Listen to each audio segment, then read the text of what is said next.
Welcome to The Big Picture. I'm James Patrick.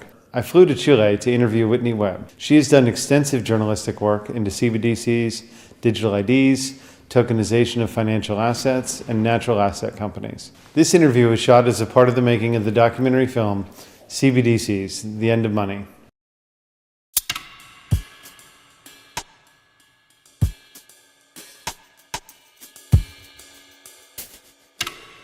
My name is Vitni Veb. I'm the contributing editor to Unlimited Hangout and have been an investigative journalist and researcher for about 8 years and previously worked for Mint Press News as their senior investigative reporter.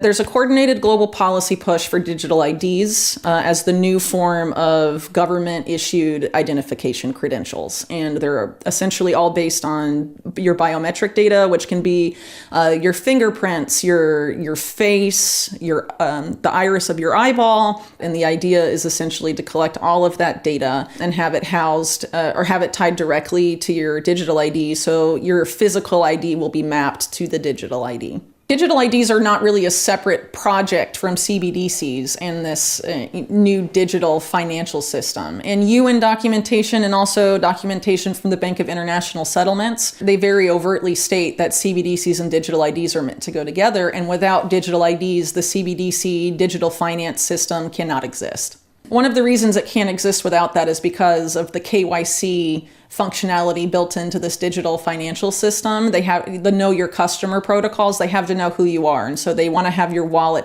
tied to a digital ID and have that digital ID be mapped to your physical ID through the biometric data collection.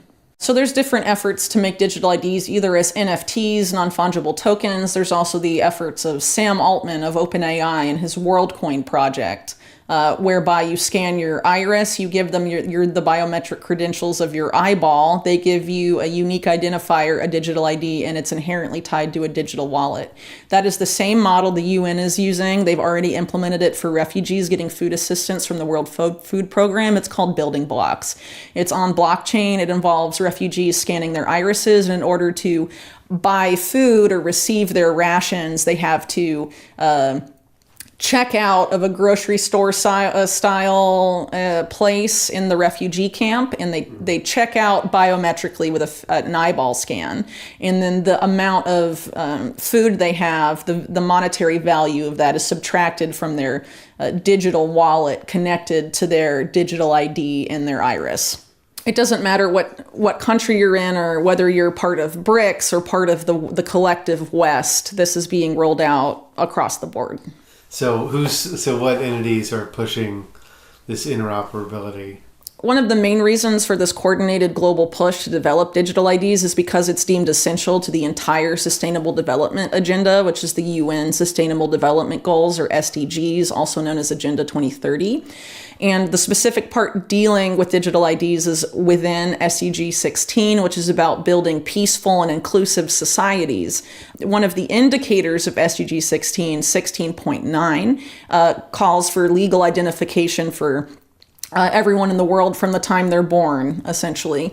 The leading alliance that was launched under the auspices of the UN to accomplish that is known as ID 2020 and has since been folded into what is called the Digital Impact Alliance, which essentially has the same funders and founders as ID 2020.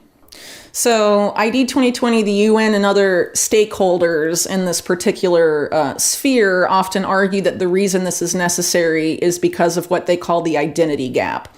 And the identity gap is the claim that the lack of digital ID is preventing people, mainly the world's poor, from accessing essential services, whether it's banking, whether it's education, whether it's healthcare. They claim the only way for these people to be able to access these services is to onboard them to these identity schemes. So what they mean by essential services is, they say without these forms of recognized identity, people in the world, mainly the world's poor, are unable to access bank accounts, unable to access healthcare, unable to access government services, a variety of things, because they don't have ID or they don't have bank accounts, things of that nature. So in order to allow everyone to access all of these things and include them, hence the frequent word of inclusion in all these documents, they say digital ID is the necessary way to bridge this identity gap. Do you find those arguments credible, or? One of the main words they use to market this stuff is equity and inclusion. The idea that we need to include everybody in these new systems. But if you don't participate in digital ID, you won't have a legally recognized identity, you won't have rights, you won't be able to access services without it. So it's being framed as promoting inclusion, but the system itself is inherently exclusionary and has been used to track and surveil people, to link people to, essentially all their activities, what they say online in some of the countries that have rolled this out, and has been used to facilitate human rights abuses. So it's not exactly as inclusive as they like to claim. It's inclusive in the sense that we want everyone equally included in our new system that we're creating, our new control system, fundamentally. The UN likes to talk about human rights and how this is ultimately a human rights project and things like that, or how it's empowering human rights. But in other documents of the UN, they refer to human rights not as inalienable rights, which is what most people think of when they hear the term human rights. In some of these UN documents, they refer to human rights explicitly as policy tools, or tools that can be used to basically implement, specific things and mechanisms that ultimately give, greater control over really any aspect of your life that they may want to influence. These guys also admit that the digital ID and CBDC is meant to be the same thing, and there's some very illuminating policy documents in this regard. So, for example, there's this one UN document called the People's Money, they call it, and it essentially talks about creating a citizen-centric, SDG-aligned digital financial system, which is obviously the system that we've been talking about. And what they say in there is essentially once your savings and your money is onboarded onto the system, they feel that they reserve the right to access and use your funds to develop and implement the Sustainable Development Goals or build the infrastructure necessary for it. So they essentially think that your money is their money.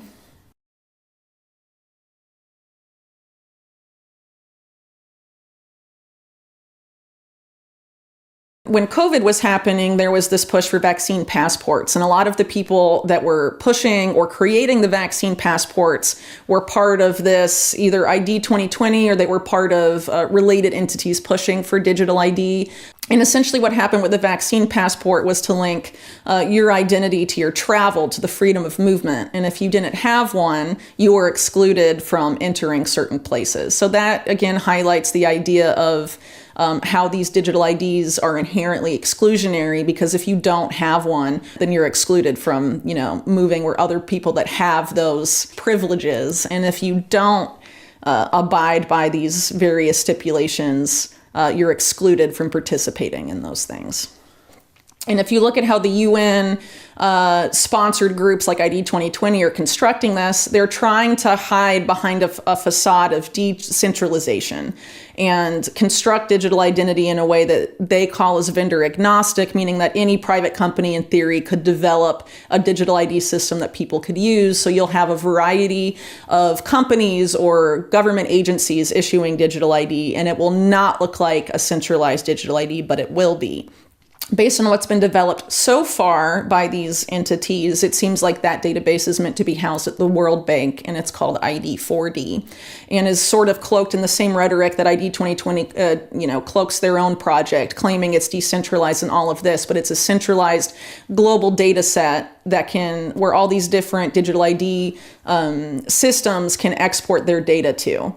The World Bank's interesting in the sense that, the World Bank, the IMF, they essentially use a debt slavery model to enforce policy objectives on national governments. And the World Bank has openly said that debt is a critical form of financing for the Sustainable Development Goals. So basically saddle a country in debt, and instead of having it enact austerity policies and things like that, it's to get them to enact digital ID. It's to get them to enact, financial inclusion, as they call it, with the CBDCs and their public-private sector equivalents, things of that nature. So that's how they force nation states to act as these enabling environments for these policies. A lot of it is through debt slavery, essentially.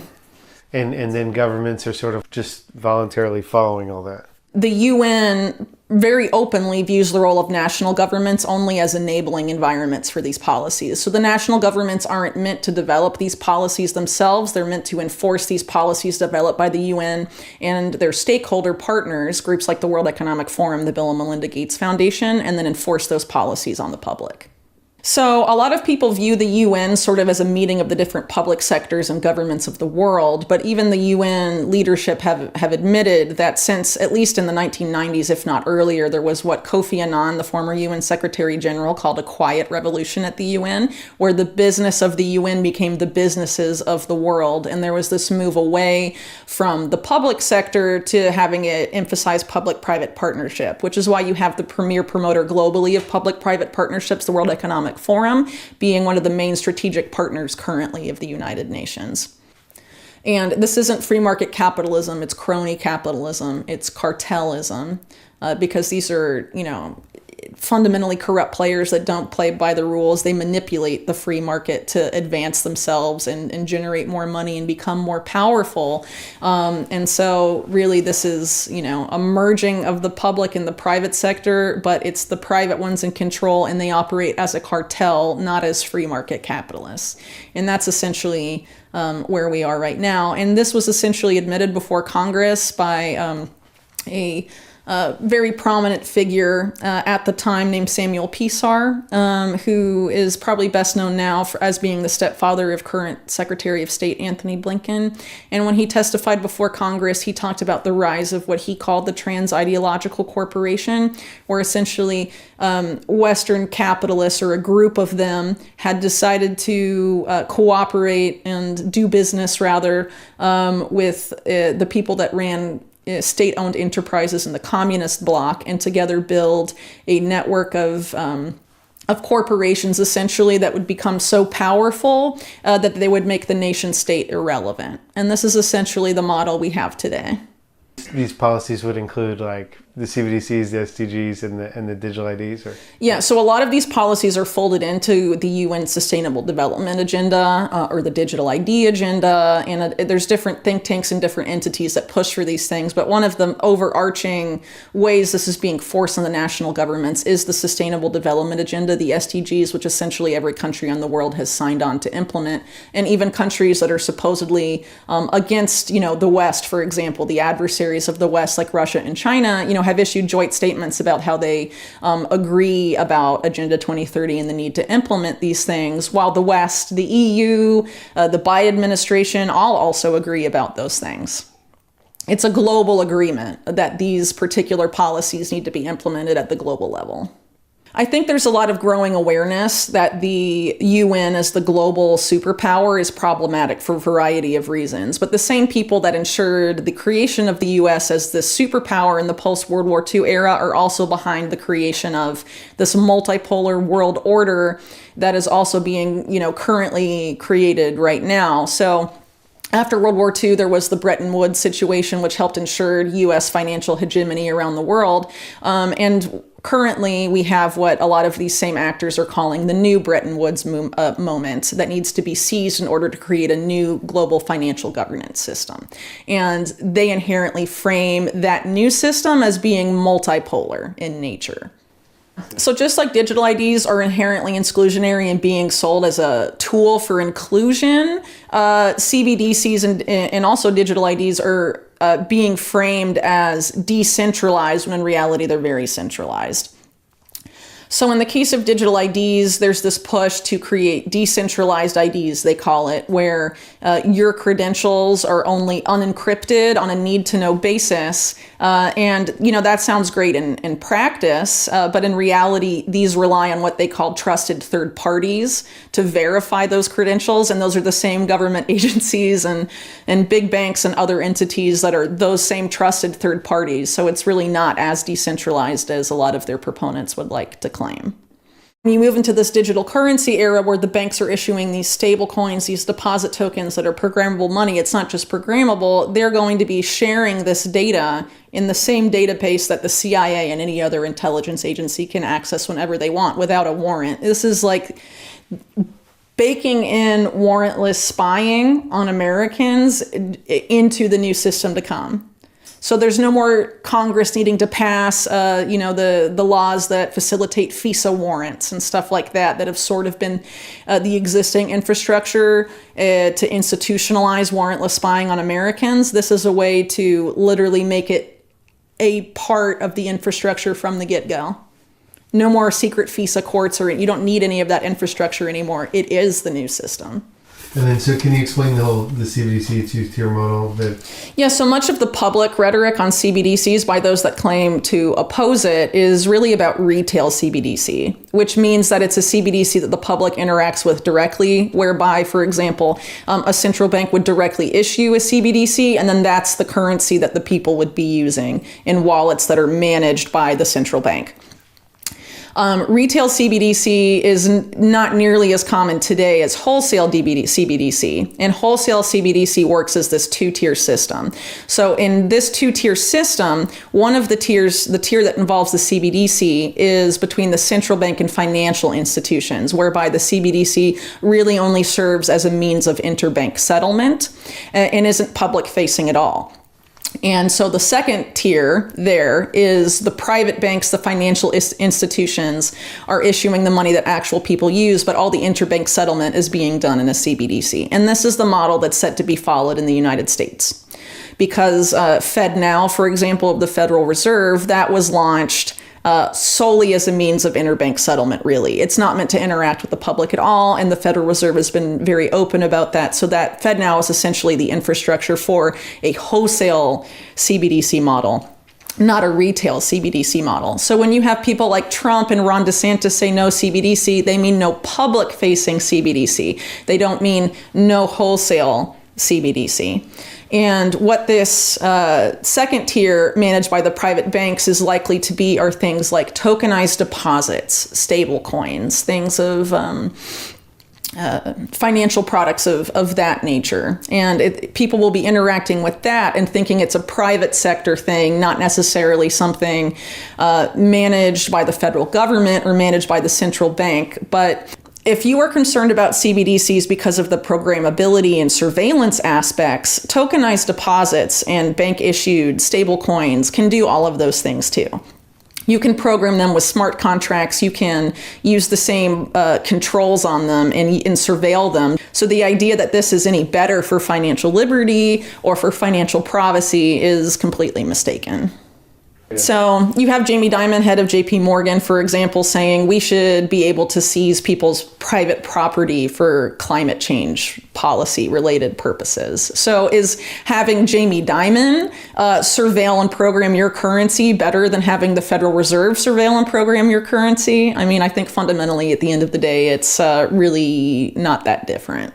I mean, the banks are very willing collaborators with the state surveillance apparatus. Bank of America, for example, after January 6th, gave all of these private financial transactions of account holders to the Department of Justice and the FBI, investigating people who were merely there based on geolocation data in a way that was called out for being fundamentally unconstitutional. So these banks have no problem giving your data away to the federal government when they ask. So the idea that this is a better model than a CBDC, I think, is honestly, a misconception.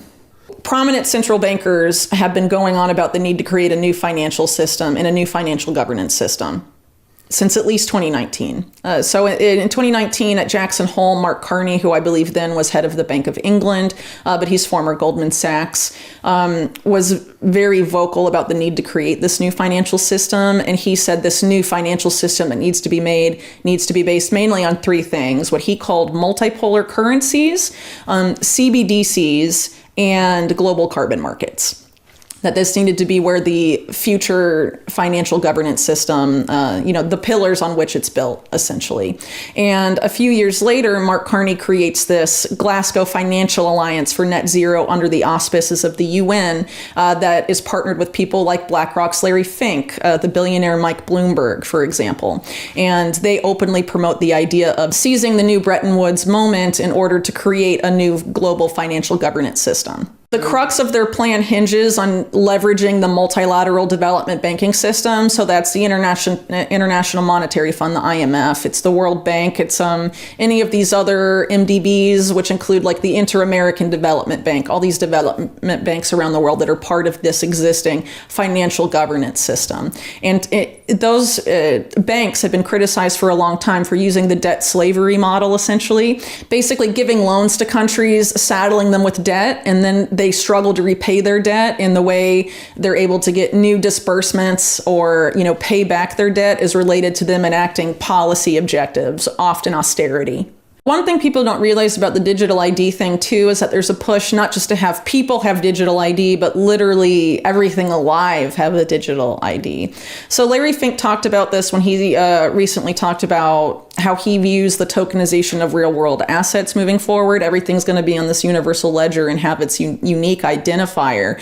He recently was very overt about how there's going to be a universal ledger where all transactions are tracked, essentially, and that this is key to this new financial system that's being created that involves digital IDs. It also involves global carbon markets and the CBDC digital currency model. All of that is going to be on this centralized database. That's what Fink is saying.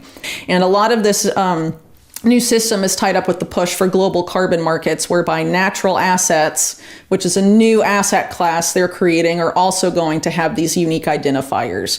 So for example, there's a lot of efforts right now, for example, to tokenize rainforests for the purpose of using it in this global carbon market. So that rainforest will also be given a unique identifier, a digital ID. So the Rockefeller Foundation and the Inter-American Development Bank, which is part of the multilateral development banking system that includes like the World Bank and the IMF, for example, partnered to create this entity called the Intrinsic Exchange Group, which then partnered with the New York Stock Exchange to launch this new asset class, basically built around what they refer to as natural assets, and create this vehicle for them called natural asset corporations, or NACs. And basically the Intrinsic Exchange Group defined a natural asset as things like ecosystem services that produce clean air, water, that, like how trees produce, turn carbon dioxide into oxygen. All of those services and the parts of the natural world that facilitate those services can be monetized and turned into this new asset class, which they refer to as nature's economy. Essentially, how natural asset corporations work is that they identify the asset that they want to build the natural asset corporation around, and then the natural asset corporation issues shares in that asset out of thin air, essentially. And they can sell it to financial institutions, asset managers, sovereign wealth funds. And then they go public and have an IPO and generate finance that way, and generate funding that way. And that funding is, they say, meant to preserve the natural asset. But elsewhere, they say that their main profit, like so much else, is to generate profit for shareholders. This is like the new Wall Street casino they want to make. It has nothing to do with preserving the environment. That is literally just the talking point they think will stick and sell. We're all in it together. We got to save the planet. So let's allow the bankers to create a new racket that makes the natural world collateral. I mean, that's essentially what's going on here.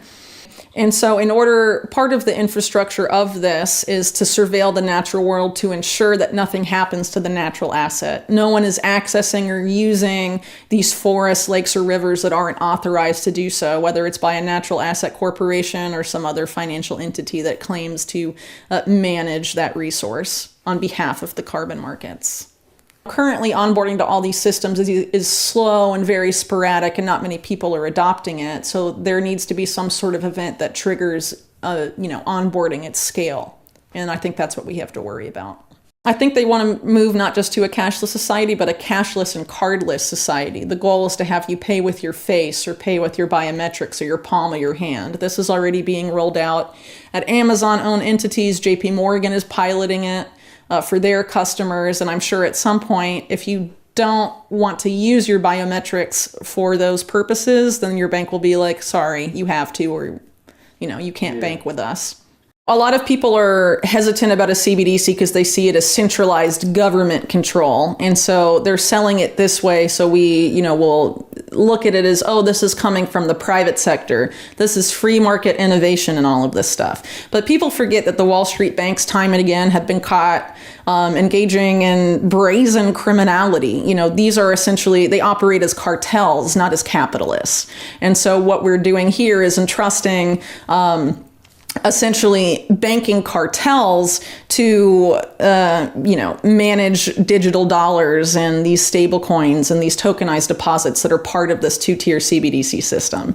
And I honestly don't see how people can think that is preferable or any better than a CBDC system where the central bank is directly issuing it. And people also forget that in the United States, the Federal Reserve is owned by the Wall Street banks. So of course, the Wall Street banks don't want to be left out of the new financial system to come. They are going to have it set up so that they have a very important role to play, and their existing business models are allowed to continue into the new era that we're being ushered into.